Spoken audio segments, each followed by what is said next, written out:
Bonjour à tous, bienvenue pour un nouvel épisode de Art Talk Show. C'est le premier épisode de 2026. J'espère que vous avez passé de bonnes fêtes.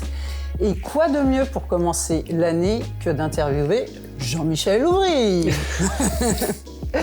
Alors Jean-Michel Ouvry, c'est l'homme orchestre derrière le Loire Art Show.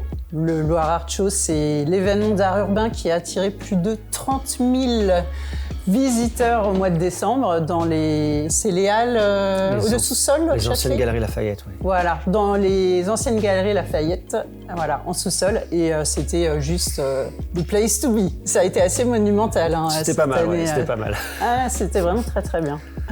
Ben, j'aimerais bien me familiariser un petit peu plus avec ton parcours. Est-ce que tu peux me parler un peu de toi Oui, on peut parler de moi. Et de ton parcours. Et de mon parcours. Parcours traditionnel. Moi, je suis pas né ici, sur Orléans. Je suis fertésien, un petit bled au sud d'Orléans qui s'appelle la Ferté-Saint-Aubin. Donc, j'ai fait mes 20 ans ici jusqu'à lycée. Et après, j'ai fait mes études plus loin. Donc, des études d'art appliqué pendant 5 ans. Donc, je suis sorti avec un diplôme de design produit, designer produit, pour être formé pour faire du meuble, pour faire des packaging. À partir de là, j'ai fait une année d'architecture. Je suis revenu à Orléans une année pour faire de l'architecture, le temps de déposer des permis et de travailler sur des projets assez atypiques sur Orléans, assez rigolos. Et dans la foulée, je suis parti au Maroc, monter ma marque avec un collègue, que ça a duré une année. Et après, je suis reparti sur Paris pendant 10 ans pour faire une sorte de mercenaire d'agence freelance à Paris. Donc, toutes les agences parisiennes. J'ai eu la chance de faire beaucoup d'agences parisiennes dans le design, l'illustration. Et en parallèle de ça, j'avais un collectif qui s'appelait Gens Spécial. Je dis pas qui s'appelait parce que, comme tout collectif, c'est destiné à être explosé, à se séparer. Et ça m'a permis de faire beaucoup de peinture, beaucoup de graffiti en parallèle. Et à un moment, le design produit et le graffiti se sont rencontrés. Et tadam, me revoilà sur Orléans pour monter le Loire Art Show et mon studio de création qui s'appelait Œil pour Œil. Purée. Ah oui, j'ai déjà plein de réponses en fait. Ah ouais, j'ai tout balancé là. Direct. Merci monsieur, c'était sympathique. Ouais, c'est assez incroyable. Donc toi, quand t'es revenu à Orléans, définitivement, t'es revenu en quelle année ? Il y a 10 ans pratiquement. Un peu plus de 10 ans, là. Tu vois, ça fait 2015. Alors, j'avais commencé à tâter le terrain avant. Je suis pas revenu bêtement du jour au lendemain en claquant la porte à Paris. Je suis revenu en 2015, mais je revenais régulièrement parce que Orléans, c'est quand même, on est tout proche, c'est le 21e arrondissement. En plus, j'étais dans le 13e, 1 heure de train, j'arrivais, j'avais encore les amis, des potes. Ouais. Et que dans ma petite tête, j'étais persuadé que j'allais pouvoir revenir sur Orléans, monter mon aventure personnelle, donc le studio à Œil pour Œil, et plus facilement. Bon, d'accord. Ça veut dire que c'était pas si simple que ça, mais voilà, de fil en aiguille, je suis encore là. C'est jamais aussi simple que le plan. Donc, quand tu t'es retrouvé à Orléans, c'est pas venu tout de suite l'idée du Loire Art Show. Comment est-ce que c'est né ? Alors, le Loire Art Show, comment c'est venu ? Ça a mis du temps avant de germer sur le territoire orléanais. C'est un concept qui existe depuis des années, de récupérer des bâtiments abandonnés, en faire popper une sorte d'avant-travaux avec des artistes. Ça a toujours été là. Moi, quand j'étais étudiant, en 2006, de souvenir dans la ville de Troyes, donc là où je faisais mes études, on avait été invité justement à participer en tant qu'artiste à faire ça. Et dans ma petite tête, j'avais fait « Ah, mais c'est pas mal ce concept. On récupère des usines, on fait venir des gens qui font du vin, des concerts et des artistes. » C'est là où j'avais rencontré pour la première fois Speedy Graffito, qui était présent sur le dernier Loire Show. Oui, exact. Tout se recut. Et dans ma petite tête, je suis en 2006, je fais « Ah, c'est pas mal. » J'étais encore à moitié un pied au Maroc et un pied en France et un pied à Paris. Du coup, j'ai ce projet-là qui commence à trotter dans ma petite tête. En 2010, je commence à faire des appels de phare tout doucement à l'agglomération, à la ville d'Orléans. J'avais un profil quand même atypique. Je suis artiste, illustrateur parisien. Je suis hors radar du territoire orléanais. Donc, avant de prendre rendez-vous avec les agents de la culture culturelle de l'époque, ça a été compliqué. Donc, en gros, j'ai eu des sketchs pendant 2, 3 ans, 4 ans. Et un jour, les astres se sont alignés. Et voilà, il y a 2 personnes. Alors, je ne veux pas écorcher leur nom parce que c'était quand même il y a 10 ans. Cécile Houry. C'était presque destiné. C'était incroyable. Et Martin Legrand, qui a organisé le festival de jazz à l'époque. Et là, il me parle de ça, Chouette. je leur présente le projet. Parce qu'il fallait savoir qu'en 2012, il y a eu un projet emblématique à Paris qui s'appelait la Tour 13, qui a fait coucou, et ça a cartonné. Ça a surcartonné. Donc, j'étais en région parisienne. Voilà. Du coup, moi, j'ai refait mon dossier. Je fais, les gars, regardez ce qui se passe à Paris, regardez les retombées presse, regardez la file d'attente, etc., etc. Et j'ai refait un petit PDF, un petit book, une présentation plus bling-bling. Bon, à première vue, ça a marché parce que ça a cartonné à Paris. Et là, il me parle d'une petite école abandonnée qui va aller être détruite en face de Saint-Pierre-le-Puy à Orléans, qui nous a permis de faire notre pilote, entre guillemets. Incroyable. Et voilà, donc là, vraiment, les astres se sont alignés. 2015. 2015. Et ça s'appelait L'école est finie. D'accord. L'école est finie. Et donc voilà, vraiment la chance absolue, parce qu'ils font confiance quand même à une équipe qui sort de nulle part. On a monté l'association 15 jours avant l'événement, donc tout s'est fait en mode urgence. Et ça a plutôt bien marché pour un premier tour. De souvenirs, on a fait entre 5000 et 6000 personnes, sans pub, sans info, sans rien. Donc voilà, pour un événement culturel à Orléans. Oreille, au final, voilà. Ça a bien... Ça a bien marché. On avait des artistes, un peu comme le Noir Show, mais on avait fait très resserré autour des copains, dans un premier temps, pour... c'est ça qui m'intéresse justement aussi. C'est vrai qu'au fur et à mesure que je mène des interviews pour Hors Média, là, depuis l'année dernière, je suis amenée à rencontrer de plus en plus de personnes qui viennent plus ou moins de la scène graffiti, street art, on va dire, à Orléans. Et est-ce que toi, tu as eu l'impression qu'il y avait vraiment une scène graffiti à Orléans? Est-ce que tu t'y es intégré? Alors oui, il y a une scène graffiti à Orléans. Ouais. Oui, en plus, il y a un bouquin qui sort là, sur les 20-30 ans du graffiti dans les années 90, qui a l'air chouette, j'attends de le voir en vrai. Donc oui, il y a toujours une scène graffiti. Moi, je n'en fais pas partie. Je vais pas avoir... je les connais. On se connaît, on se croise. Je suis allé peindre de temps en temps avec certains, les PC, les PX, etc., etc. On les croisait sur des terrains, mais je fais pas du graffiti, je fais pas du street art. Vraiment, le graffiti, c'est un sacerdoce. Les mecs, ils se lèvent à pas d'heure pour aller faire des murs en vandale, faire des trains. Pas moi, je suis pas là. De temps en temps, on se retrouve sur un terrain. Moi, je suis illustrateur. Je travaille sur mon ordinateur, je travaille sur du papier. Et de temps en temps, je change de médium pour aller faire du mur. Donc c'est pour ça que des fois, j'ai un pied dans le graffiti parce qu'on utilise des sprays ou des pinceaux. Mais le graffiti, c'est un autre couloir. C'est autre chose. Ils sont super motivés. Que je regarde, que je m'intéresse beaucoup, mais j'en suis pas. D'accord. Ouais. Je me demandais, parce que j'ai vu qu'il y avait des murs vers la source, Olivier, où il y avait l'air d'avoir pas mal... Oui, il y a des murs libres, des murs tolérés. Alors ça, il y a faire des murs tolérés ou murs libres où tu peux passer une après-midi à faire un barbecue, à boire des verres, à parler avec les copains, il n'y a aucun souci. Mais moi, faire du vandal, me lever, me faire courir après... je l'ai fait une fois et demie. C'est trop de risques pour... Et en plus, je peins pas assez vite. Donc voilà, ça règle le problème. C'est plus une scène sociale, en fait. Voilà. Mais après, on se côtoie. Et Orléans, c'est un village. Donc en gros, on fait vite le tour. J'ai l'impression... Une fois que t'en rencontres un, tu tires le fil de la bobine et tu les vois tous. Quoi. C'est ça, c'est des scènes qui étaient un peu rigolotes à l'époque parce qu'il y avait ce côté un peu territoire. Maintenant, c'est très bienveillant. Et le côté nostalgique parce que c'est quand même bien calmé. Même s'il y a encore des scènes, mais je suis moins la scène actuelle. D'accord. Oui, parce que c'est aussi une époque, rien, c'est ancien, ça commence à... Disons que le gros émoi, les gros émois autour du street art et tout ça, ça commence à être de l'histoire.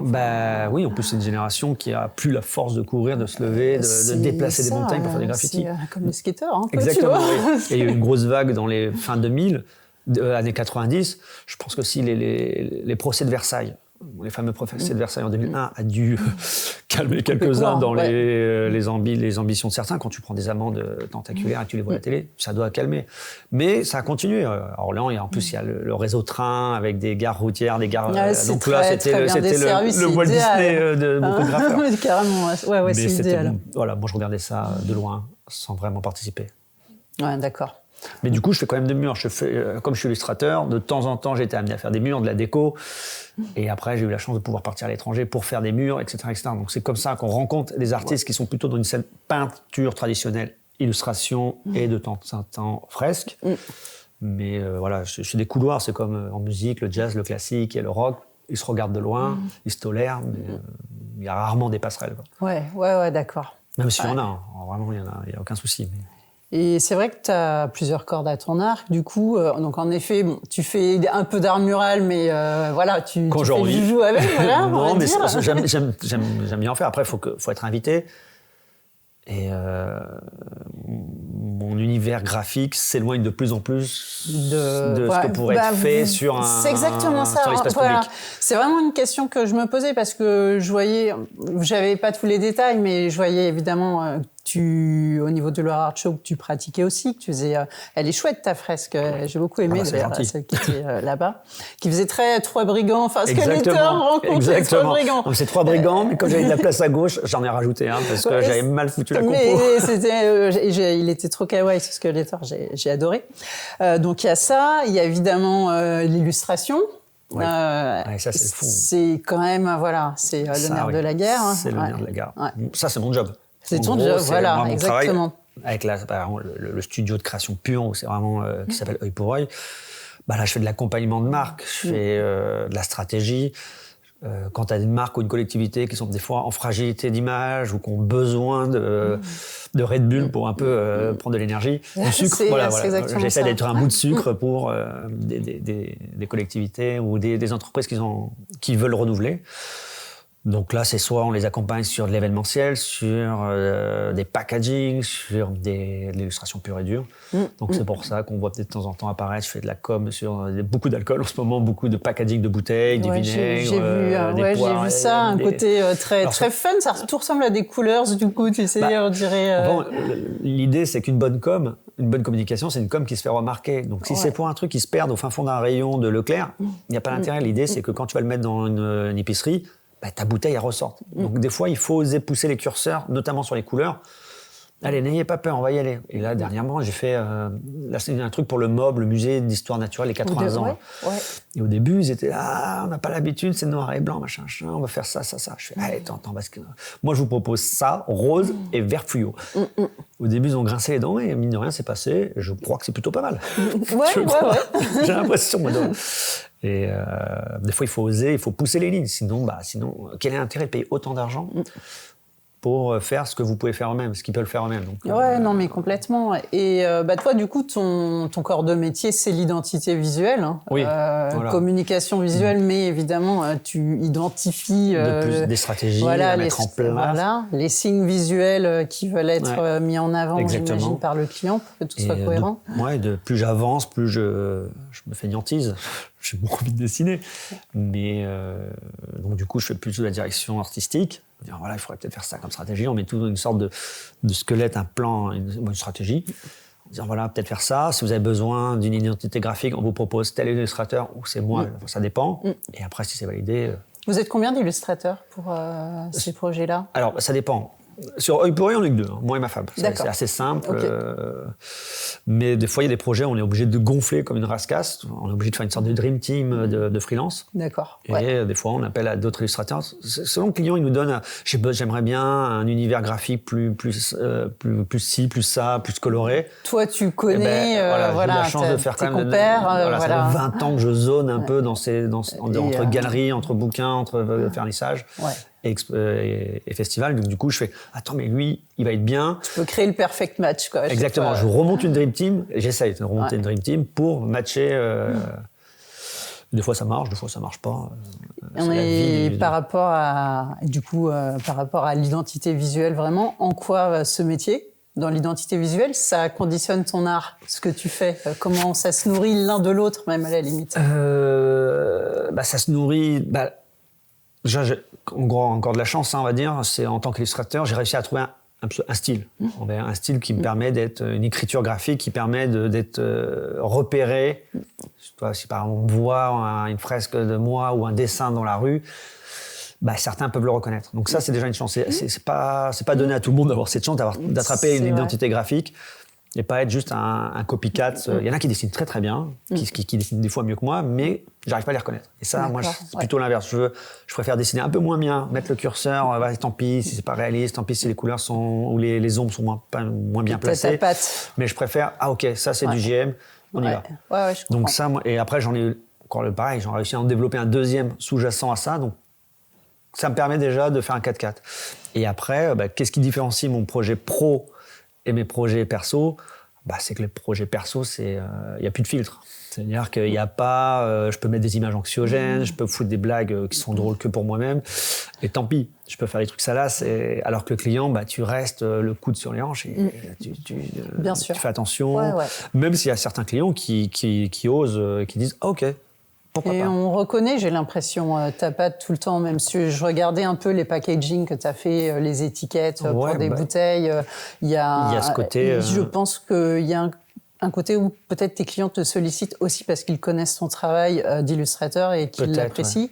Et qui voient peut-être une ADN commune avec ce qu'ils veulent développer. Peut-être, c'est ce côté gravure là, qu'on arrive bien à visualiser, alors surtout sur Orléans, parce que j'ai eu la chance de faire 2, 3, 4 marques un peu atypiques sur le territoire.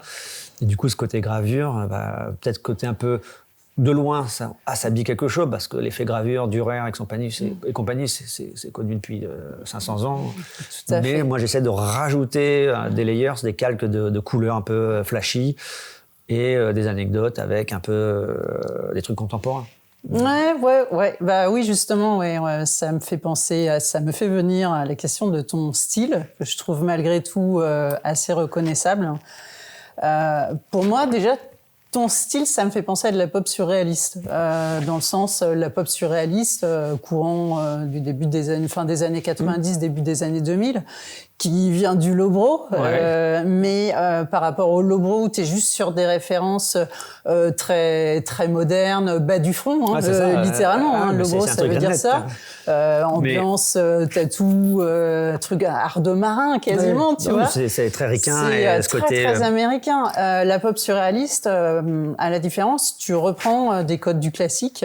Les mecs font valoir en fait un héritage un peu beaux-ardien également, et ils le mélangent avec des éléments hyper iconoclastes en fait de la culture moderne. Donc je me demandais si tu te sentais faire partie d'un mouvement ou si c'est vraiment une inclination personnelle. Alors je fais pas partie d'un mouvement, surtout qu'en ce moment les mouvements ils sont en train de se dissiper. Mais au niveau c'est par rapport à tes origines. Mes origines, alors lowbrow, pas forcément toutes les expos parisiennes, les HEY. À la L Saint-Pierre, exactement. Moi, donc je me suis nourri de ça et j'ai là c'est incroyable le taf qui a été fait. Je suis allé beaucoup aussi. Et donc oui, pop surréaliste, mais moi je mélange aussi avec beaucoup de la figuration narrative française des années, alors moi je vais pas dire de bêtises, 70-60 ça a commencé, mais du coup toute cette notion de s'éloigner de l'abstraction, de la géométrie, du graphisme, pour foutre juste de la grosse image narrative, donc toi figurative. Ouais, donc en gros, moi quand je me dis quand on voit mon image, on comprend ce qui se passe parce qu'on reconnaît, c'est figuratif. Et j'essaie de raconter une narration d'une histoire. Donc il y a peut-être un début sur un dessin, il y a un début d'histoire et il y a peut-être une fin, comme un roman. Et après, sur les expos, sur certaines expos, des fois, j'extrais le personnage et j'en fais des portraits. Du coup, à la fin, ça fait une sorte de grosse tambouille, comme un roman. Ouais, il y a un côté pêle-mêle. En fait, il y a souvent un côté chaotique, en fait. Je balance un peu tout. Et c'est vraiment une nature morte où tu aurais foutu 1 million de trucs, de références de toutes les époques et tu mets une tornade par-dessus. C'est un peu ça. Surtout les natures mortes, parce que en plus, je m'inspire des vanités. Les vanités, c'est des crânes. Les crânes, tu sais, où chaque objet symbolise quelque chose. Voilà, donc là, dans le XVIIIe ou XVIe siècle, quand ils faisaient ça, c'est souvent les thèmes de la mort, de la fragilité de la vie ou le ludisme. Bon, la tête de mort, ça me fait marrer, j'aime bien, donc j'en redessine tout le temps. Mais par exemple, au lieu de mettre une mandoline pour représenter le côté faut profiter de la vie et les joies de la vie, je mets une PlayStation. C'est un peu et j'essaie de faire des parallèles et ça va pas beaucoup plus loin. Après, je rajoute un côté esthétique un peu rigolo et après, je rajoute un zeste de conneries qui me font marrer. Des fois, il faut pas tout le temps. Je conceptualise pas tout. Des fois, on me parlait souvent des triangles. J'avais fait des personnages en forme de triangle, des machins. Vous voyez des trucs complètement mystiques. Je fais non, laisse tomber ça. Ça m'amuse juste. Pas plus loin. Ça va pas plus loin. C'est juste.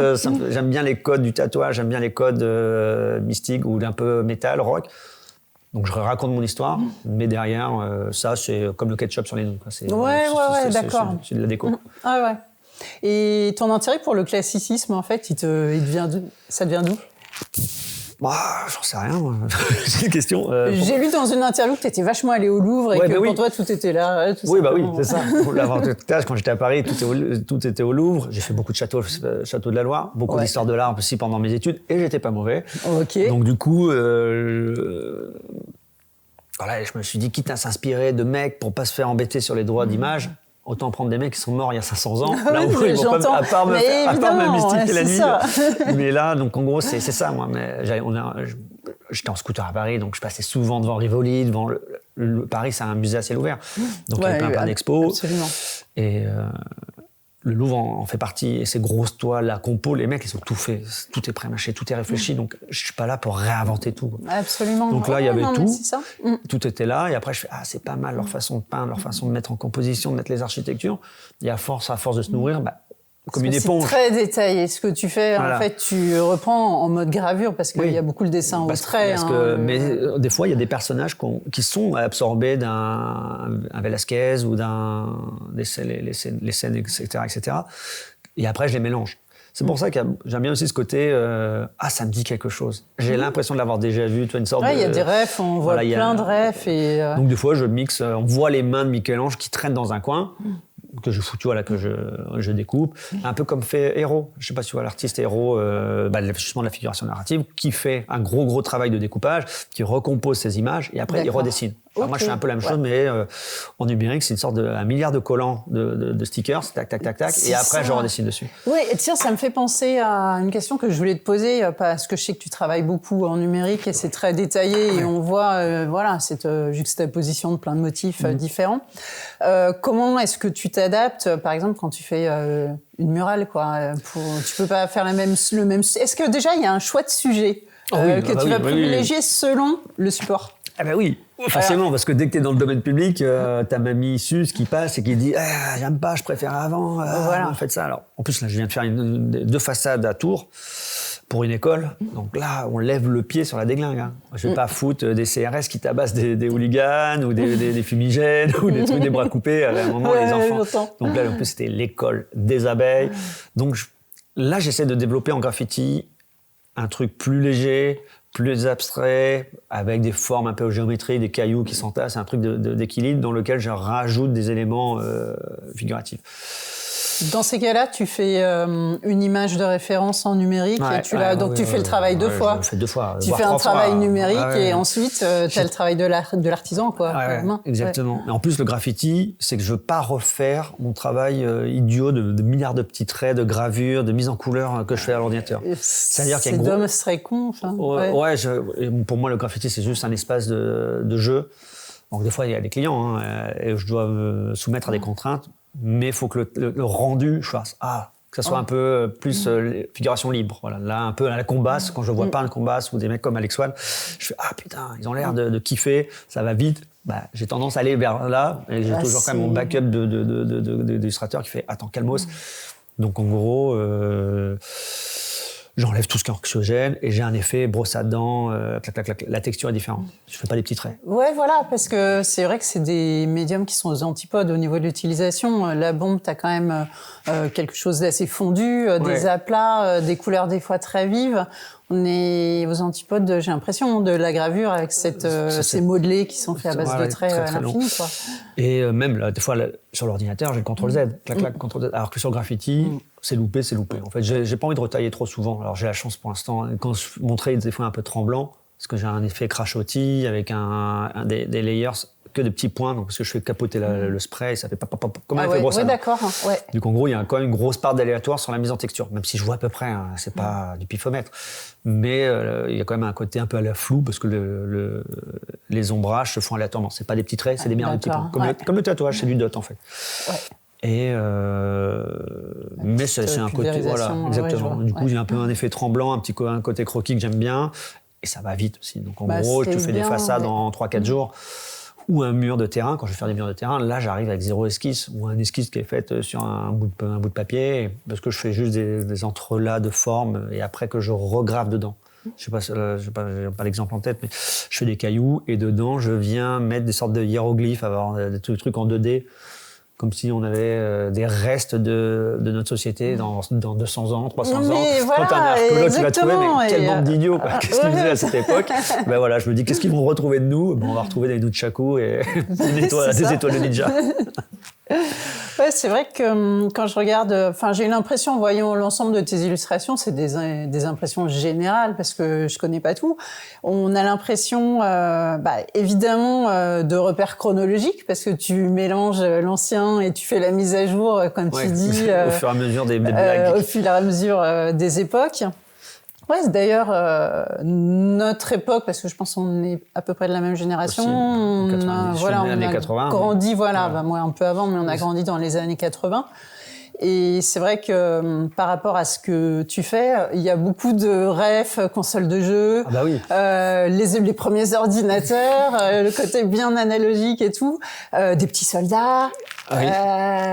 Et même, en fait, je trouve que même les persos que tu fais, il y a un côté découpé, très illustration, on dirait des figurines quasiment même, Alors, les personnages que tu fais. Peut-être. Après, la référence années 90, c'est indéniable. Elle est énorme. C'est la meilleure décennie. On est tous les quarantenaires, tous les trentenaires l'ont vécu et ça va nous marquer parce que c'est la génération avant téléphone. Donc tu vois, on est rentré où tout était le champ des possibles. Une exaltation de la technologie. Exactement, le champ des début, possibles, Internet est arrivé, donc tout le monde était comme des fous. Maintenant, on est tous blasés parce que on parle de la 6G, super génial. Mais toi, les nouvelles technologies, on est moins, il y a une tristesse, on est un peu désenchanté. Hein. J'avoue. Mais du coup, ça me fait marrer de voir. Tu vois, là, je vois des images où le fait Windows erreur, tu vois, les clac, les fenêtres. J'ai vu ça, ouais. Et du coup, ça me fait un support à conneries, tu vois, à mettre des restart on your a life. vraiment l'impression, voilà, quand on voit ce que tu fais, que t'es infusé de la culture Club Dorothée, pour pas la nommer. Complètement. Mais moi, mon travail, j'aime bien le définir comme ça. C'est beaucoup de Louvre, beaucoup d'histoire de l'art, mais tout ça avec du Hanouna, quoi, du énergie douce qui rajoute. Et après, il faut que la mayonnaise prenne. Avec la mise à jour, ouais. Exactement. Donc en gros, et après, sur les derniers projets, j'ai du mal à faire des grosses images en ce moment. Tu vois, je suis fatigué. J'ai envie de tout faire sauf du dessin. Pas une période facile. Je précise qu'on est début février. Voilà, j'ai envie de louer des paddles, je ne sais où.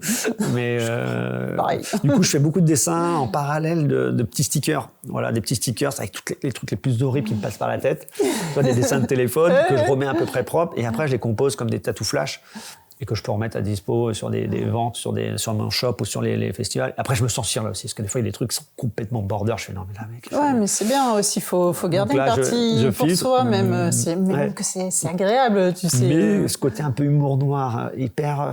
Je sais pas, j'avais foutu un truc, un mec qui est en train de se pendre à un cocotier, tu vois, des trucs vraiment, à la limite, si tu les prends un par un, tu fais, oh, il est con, lui.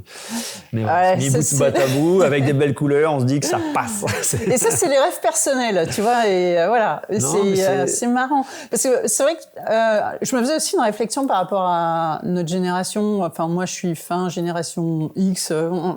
Disons qu'on est à peu près d'une génération où on a encore, au niveau des études qu'on a eues, peut-être aussi un intérêt et une connaissance de l'histoire. Tu vois, on est peut-être, on est un peu infusé encore de l'histoire, mais on a grandi, comme tu dis, en même temps que toute cette technologie et que la culture du fun, où justement on veut plus entendre parler des trucs prises de tête. Et je trouve que dans ce qu'on a tendance à faire, c'est vachement l'art de notre génération aussi de mixer, parce qu'on était encore là avant, tu vois, sur le XXe siècle, hein, et on était déjà là au XXe siècle, et on mélange tout ça avec l'exaltation. Donc ça, c'est... Peut-être. Je sais pas. Là, je sais pas. En fait. Moi, voilà. J'arrive avec c'est un peu des rêves, ouais. Ma nostalgie que je remets en place, mais je pense que tu vois, si on prend dans 20 ans, je pense qu'il y aura un mec qui fera, ou quelqu'un qui sera capable de faire la même chose entre les années 2000, qui sera ses meilleures années parce qu'il va mettre sa tectonique et... Mais trop, pour moi, on a quand même un conditionnement par ce qu'on a vécu, en fait, quoi. Évidemment, j'aurais été au fin fond des États-Unis, j'aurais fait peut-être autre chose. C'est ça. Moi, ma ville de Goonies au fin fond du Loiret, quand et tu as les Goonies après. Voilà. Mais oui, parce qu'on a été complètement... On est infusé de culture américaine aussi. Alors c'est pour ça que c'est surtout l'actualité, on est un peu déçus, parce que là, justement, le grand frère américain, il est en train de partir en sucette. Mais du coup, pourquoi pas, parce que moi ça m'alimente ces conneries là. Quand je vois l'autre gâteau orange faut en sourire un moment. Pour l'instant, on verra, peut-être on en sourira plus tard. On rit orange. C'est ça. Mais moi je suis une éponge en fait. Peut-être que c'est comme ça qu'on se définit les artistes, c'est qu'on est peut-être une éponge. C'est qu'à un moment on absorbe et des fois je resserre pour aller hop qu'est-ce que ça donne. Ça marche pas, hop, on va retrouver de l'inspiration ailleurs, etc. etc. C'est souvent ce que je dis aussi avec des clients, c'est je peux pas prendre un client en CDI parce que le mec il t'essort. Au bout d'un an, tu as donné tout ce que tu avais. Si tu n'as pas le temps, le laps de temps pour te ressourcer, te redonner des idées, ça marche pas. Donc quand je vois, des fois j'avais rencontré des mecs qui étaient des designers chez Renault, ils ont pendant 3 ans, ils sont sur des poignées de porte. Tu vois, c'est là, je fais, ah ouais, mais c'est compliqué, comment tu fais les 2 premiers mois, je vois à peu près ce que tu peux faire comme idée, mais après, qu'est-ce que tu fais? Ça s'épuise. Donc en gros, quelle est la stratégie pour se ressourcer? C'est pour ça que je fais le Loire Show. Clairement, le Loire Show, c'est une des pistes pour pouvoir sortir de ma table à dessin, arrêter de dessiner, entre guillemets, et faire de la DA, faire venir beaucoup d'artistes, faire une sorte de colonie artistique et se dire, OK, bam, bam, bam, les voir peindre. Et je fais, Combien de temps en amont le Loire Loire Show? Alors, le montage, montage financier, c'est long, les négociations, la sécurité, les machins. Alors là, en plus, j'ai la chance d'être accompagné par la mairie d'Orléans. Donc, tu vois, c'est vrai qu'on n'avait pas fini l'histoire de ce truc-là, mais le Loire Show, c'est arrivé grâce à un loustic qui s'appelle Julien Huguenin, qui est maintenant, je sais pas son poste exactement, il va m'en vouloir, directeur du service culturel de la ville d'Orléans. D'accord. C'est grâce à lui, parce que, pour revenir en digression, on va revenir en arrière, mais après, l'école est finie. Il y a eu un laps de temps dans les services, les agents culturels se sont dissipés, sont partis, etc., etc. Donc il y a une sorte de turnover. Ils m'ont mis quelqu'un d'autre qui était une zinzin absolue. Et j'ai claqué la porte au premier rendez-vous. Dans le mauvais sens du terme. Dans le mauvais sens. Ah ouais, quelqu'un qui était, ça matchait pas, donc pouvait être très sympa, mais là sur le projet, elle me parlait de tout, ça marchait pas. Et Julien nous a rattrapés dans les couloirs. Il nous a dit attends, ton histoire, ça me plaît. Service culture musicale. Il dit mais moi, ça m'intéresse. On va faire un nouveau projet. Et c'est comme ça qu'est né le Loire Show. Premier Loire Show 2017. On a récupéré un hôpital abandonné. Vinaigrerie, usine abandonnée, la première fois que j'ai vu ce vinaigrerie. Ah oui, avant il y avait l'hôpital abandonné. D'accord. Okay. Après vinaigrerie, collège abandonné, piscine abandonnée, la patinoire, collège abandonné et Galerie Lafayette. Toujours des lieux désaffectés comme ça. C'est ça, le but du jeu c'est de popper quoi. Ouais. Et alors du coup j'ai fait ça avec Julien.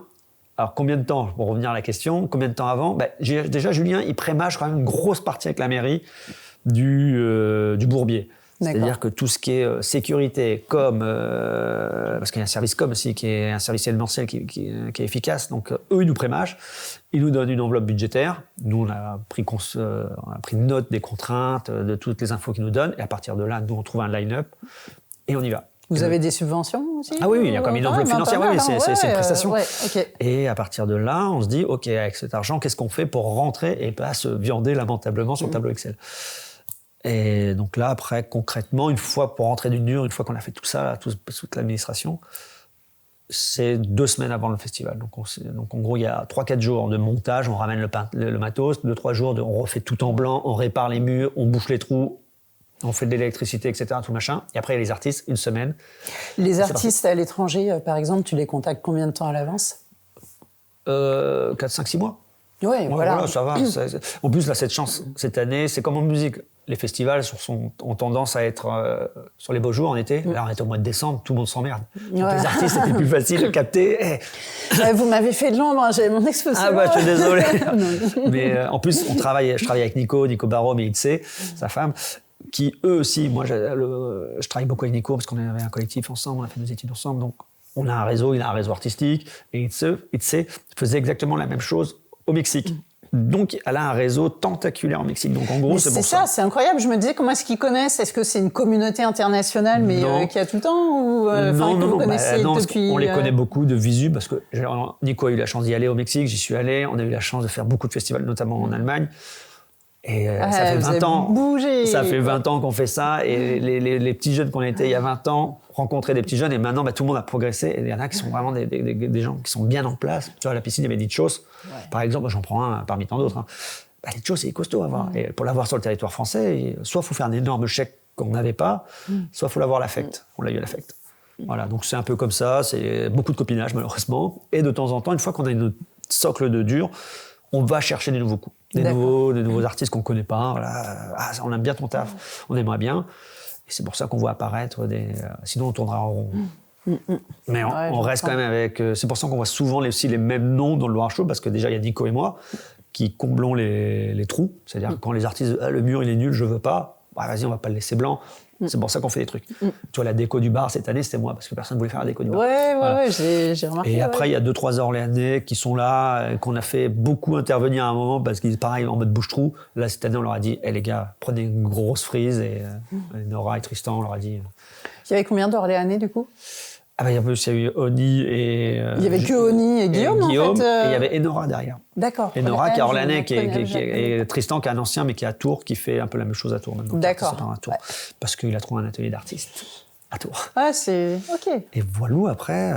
c'est tout un réseau. Ouais, et puis voilà, t'as des levels au niveau de connaissances. Il y en a, voilà. Oui, mais là, dans l'ensemble, on les connaissait tous.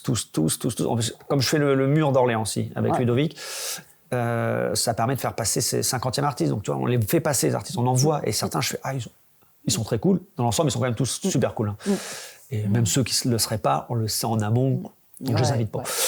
Et t'en as, quand je dis des levels de connaissances, t'en as, tu sais que c'est du tout cuit, et t'en as d'autres où c'est un peu plus difficile. Où il y a des sortes de légendes urbaines sur eux. Attention, il est ingérable. On nous avait sorti ça, cet artiste. Il est ingérable, machin, ça va être compliqué. Le jour J, il est arrivé, je fais... il est tout simplement génial. C'est toujours avec celui-là que je m'entends, en général. Le mec est trop fort, j'adore son taf, et ça s'est très bien passé. Donc bon, faut se méfier. Mais dans l'ensemble, ça se passe très très bien. Et on n'a eu aucun problème avec les artistes sur le festival. Cette année, j'ai remarqué une différence. Il y avait la part belle à l'illustration aussi. Il y avait beaucoup de prints, d'impressions de gens qui viennent pas forcément de l'art mural. Ouais. Alors, c'est une stratégie complètement avouée Sacrebleu. On est très mauvais en commercial. C'est-à-dire que je pense que la force de frappe chez nous, c'est ce côté un peu directeur artistique. On a les pieds dans la tambouille, dans la peinture. Mais aller se vendre, aller faire des dossiers, faire des appels d'offres, on n'y arrive pas, ça nous saoule, on comprend pas, on n'a pas envie. Donc peut-être qu'on fait nos divas, mais on part de ce principe-là. Et il y a 10 ans, on faisait partie des gros festoches français. Alors, on ne s'en rendait pas compte, mais il n'y avait pas 50 des festivals comme ça. Là, maintenant, n'importe qui en école de commerce se lance dans des festoches. Donc on en voit popper partout, avec des budgets... Festival d'art urbain, graffiti, vraiment sur le même concept. On récupère un bâtiment, on le déglingue et on l'ouvre au public. Et là, on voit apparaître des trucs, mais ils ont des budgets no limite. Donc nous, on est un artisan. Moi, je suis un petit restaurateur. Et je vois Flunch qui déboule à côté de moi. Je fais, mais... C'est exactement ça. Et les gens, je suis là, je fais, bon, on va pas pouvoir jouer dans la même cour à un moment. Qu'est-ce qu'on va faire pour se sortir de ce bourbier de graffiti street art? Et du coup, c'est pour ça, tous les artistes, nous, les premiers, on a tendance à sortir du mot street art parce que street art, c'est devenu... Mais je trouve que c'est omniprésent et que ça commence à être enfoncé une porte ouverte, commence à y avoir vachement de récupération et que paradoxalement, moi personnellement, ça me crée une lassitude et je trouve que ça dilue complètement maintenant, on en voit partout. et que ça éclate le mouvement. Et, alors, je le dis souvent, mais en plus, ça fait longtemps que je dis cette remarque, c'est quand la pub s'empare de ton mouvement, c'est que c'est un peu ringard. C'est déjà trop tard. La porte ouverte, elle est enfoncée. Voilà. Et là, la pub, ça fait déjà 10 ans qu'on a déjà vu des pubs autour du graffiti. C'est vrai. Donc, en gros, une des stratégies, je fais, nous, en fait, on va revenir sur nos cartes. Voilà, exactement. On n'a pas 50 cartes en main, donc je vais prendre mon Uno. Et nous, c'est l'illustration des mecs qui ont une capacité à sortir un énorme univers graphique. Donc, on va peut-être sortir du graffiti, de tout ce qui est street art, et trouver juste des sculpteurs, des peintres, et des illustrateurs. Alors c'est peut-être moins marketing, moins cool, mais bon, on va essayer de rajouter une couche de sucre par-dessus pour le vendre un peu mieux. Donc voilà, c'est pour ça, là, le dernier, qui faisait très muséal. On était en sous-sol, il fallait s'imaginer que quand on arrive pour la première fois, c'était abandonné. Il faut se projeter, hein. C'est du parquet au sol, il y avait toutes les rampes de lumière. Là, je fais, on est dans un musée. On va pas cartonner, graffiti, foutre des couleurs partout. Donc prenons que des mecs qui savent peindre. Vous avez collaboré avec les Beaux-Arts d'ailleurs d'Orléans. Ah oui, voilà, il y a des passerelles qui ont été faits. Voilà, on a fait un détournement du Chardin, du fraisier là.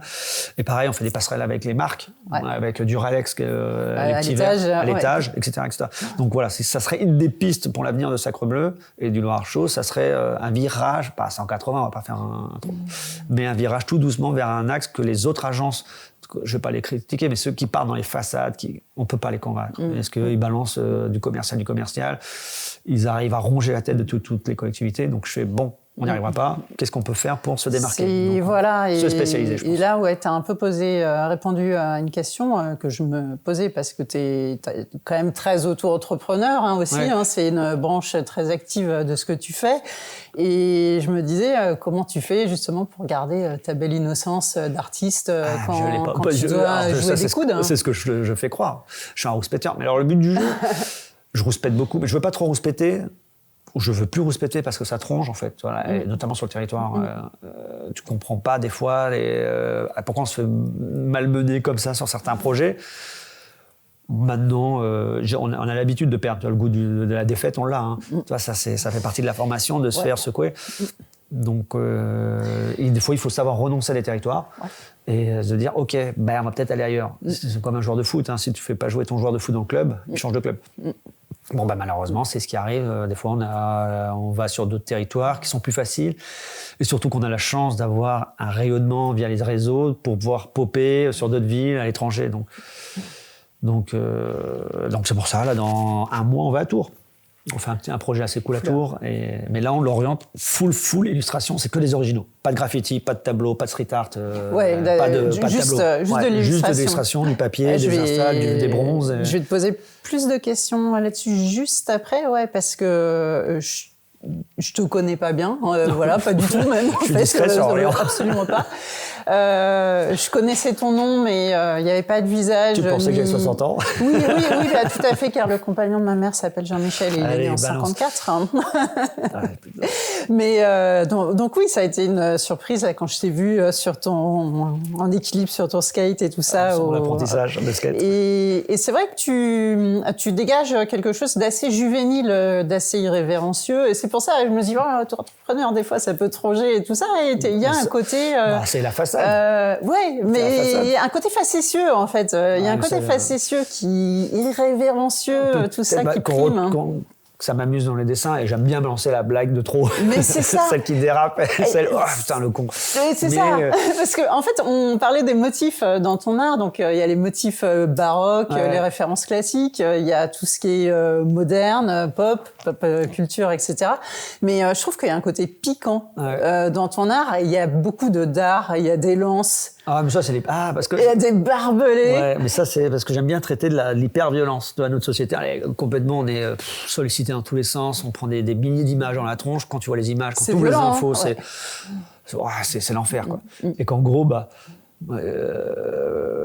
en gros, j'essaie de retransmettre sur mes dessins exactement qu'est-ce qu'on va retrouver les archéologues dans 200 ans de notre société, quoi.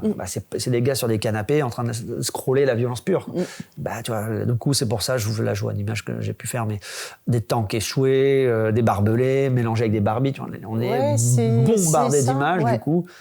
Qu'est-ce qui va rester de nous dans 10-15 ans? Qu'est-ce qu'on va retenir de ces décennies, de ces 20 dernières décennies avec l'IA? Voilà. Donc tout ça, j'essaie juste de faire... C'est un Polaroid, en fait. Mes images, c'est des Polaroids. Et en plus, si je peux rajouter 3 méchancetés qu'il faut sourire ou vexer des gens, tant mieux. Ça fait... au moins ils ont une réaction. Ça fait un peu culture skate et tout. Enfin, c'est la culture début des années 90, c'est quasiment du Jackass à des moments. Oui, mais quand je mets des fois, je mets des grossièretés, en plus des horreurs. Alors, il y en a une qui est passée, parce que tout simplement, j'ai oublié. C'est un truc très, très violent sur une des illustrations, mais c'est des trucs personnels.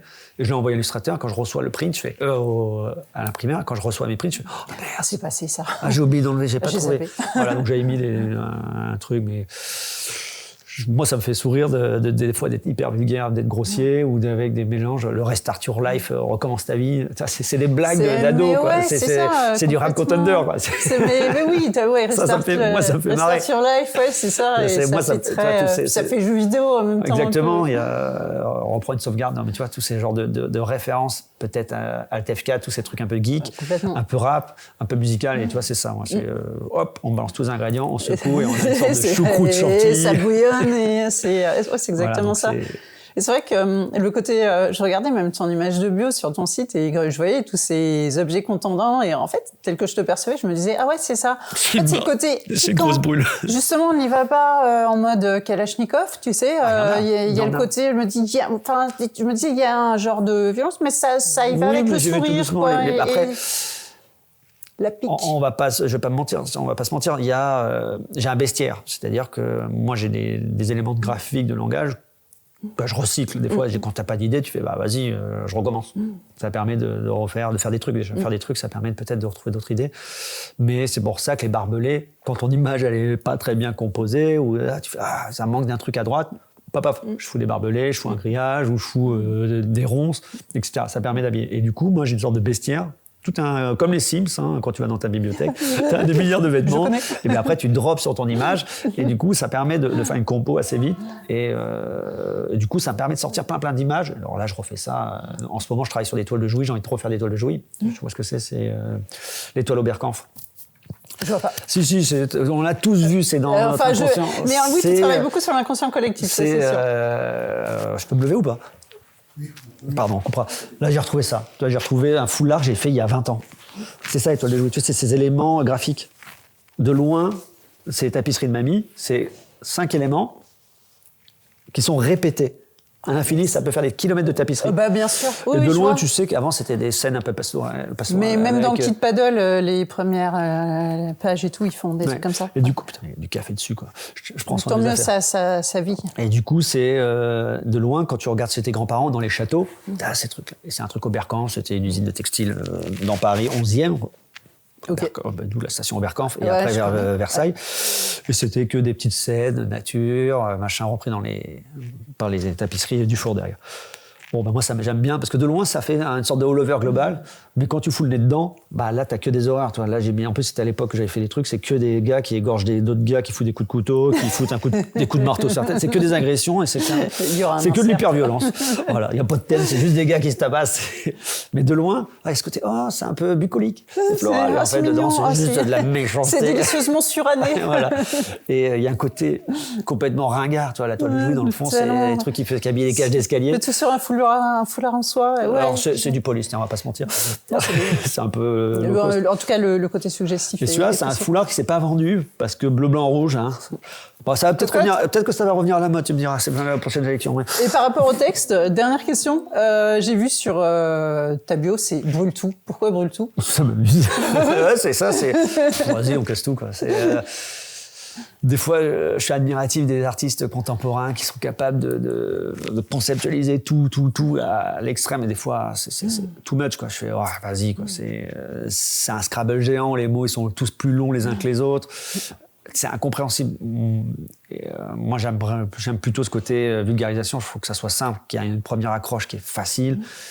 Et ne serait-ce qu'attraper un sourire de quelqu'un quand on voit mon image, ça me fait marrer. Ça me suffit.